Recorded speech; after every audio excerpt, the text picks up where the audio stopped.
जरा थोडं झाकण ठेवून शापू करणार आहे. शापूची भाजी करणार आहे सुकी. त्यासाठी हिरवी मिरची लसूण घेतलाय 7-8-10 पाकळ्या लसणाच्या, हिरव्या मिरच्या 10-12, चवीनुसार तुम्ही टाकू शकता, तिखट कमी जास्त. मुगाची डाळ घेतली भिजून आणि शेंगदाणे घेतलेत भाजून. आता शेंगदाणे आपण वाटून घेतो.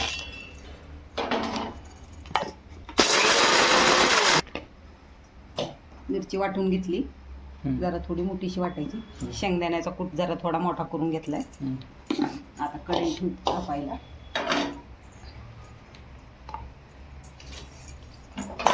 ठेवते.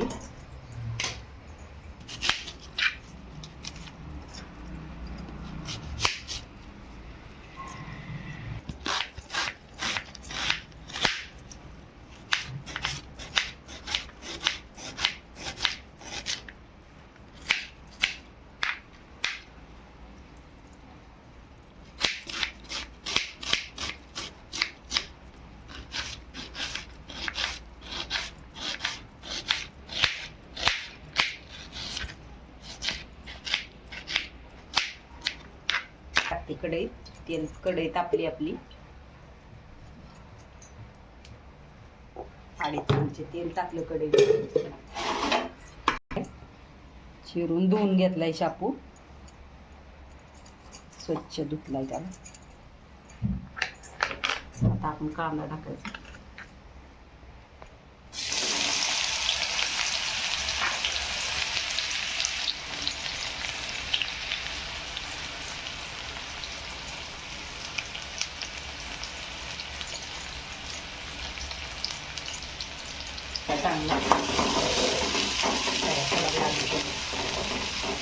कांदा टाकल्यामुळे चवीची सापडा छान. कांदा, लसूण, हिरवी मिरची.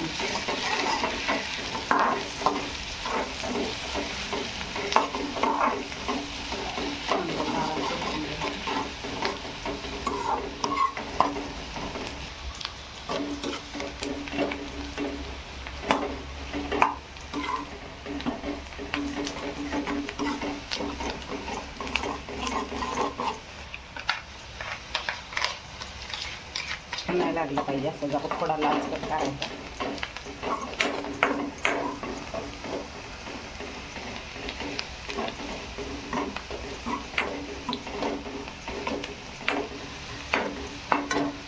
आता यामध्ये आपल्याला मिरची लसूण वाटून घेतलेलं टाकायचं, परतून घ्यायचं त्याला चांगलं. ते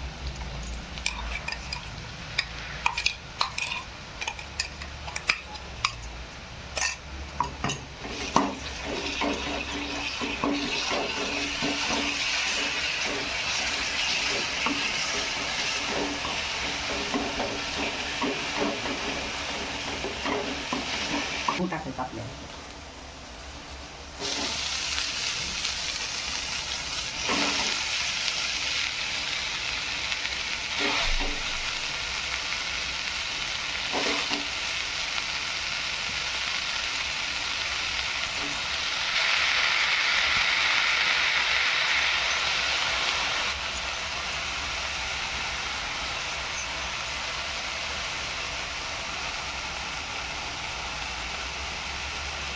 डाळी टाकायची, ह्यातच मुगाची डाळी टाकायची.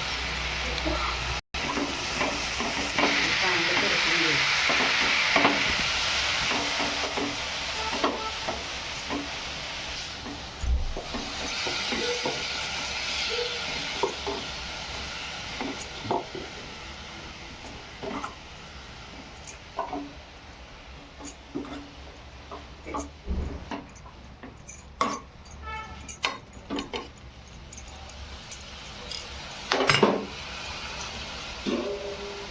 थोडंसं मिरचीचं जरासं वाटून घेतलेलं आपण थोडंसं पाणी टाकायचं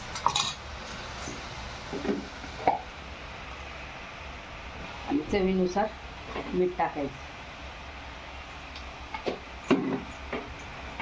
चांगले करून घ्यायचं.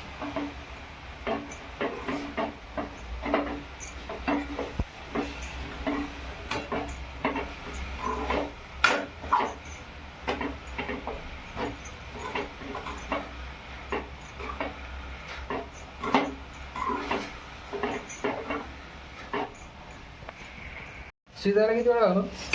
शिजायला 15 मिनिटे. बारीक मंद आचेवर ठेवायचं, बारीक करायचा गॅस. हा शेंगदाण्याचा कूट टाकलाय 2 चमचे, ज्याच्या चवीनुसार टाकू शकता. तर शेंगदाण्याचा कूट टाकल्यामुळं चविष्ट लागते शापूची भाजी.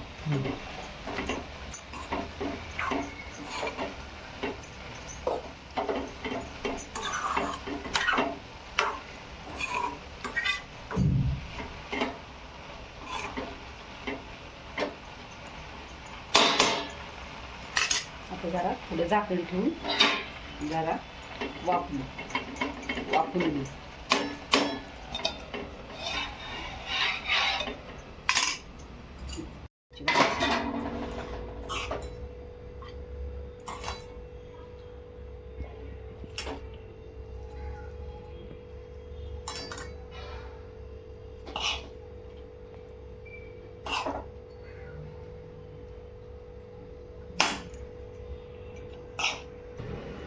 शापूची भाजी तयार झालेली आहे. चपाती संग खाल्ली तरी चालन, ज्वारीच्या भाकरी संग खाल्ली तरी चालन, बाजरीच्या भाकरी संग खाल्ली तरी चालन, तरी छान लागणार आहे. करून बघा, खाऊन बघा, 1 नंबर टेस्टी लागती भाजी.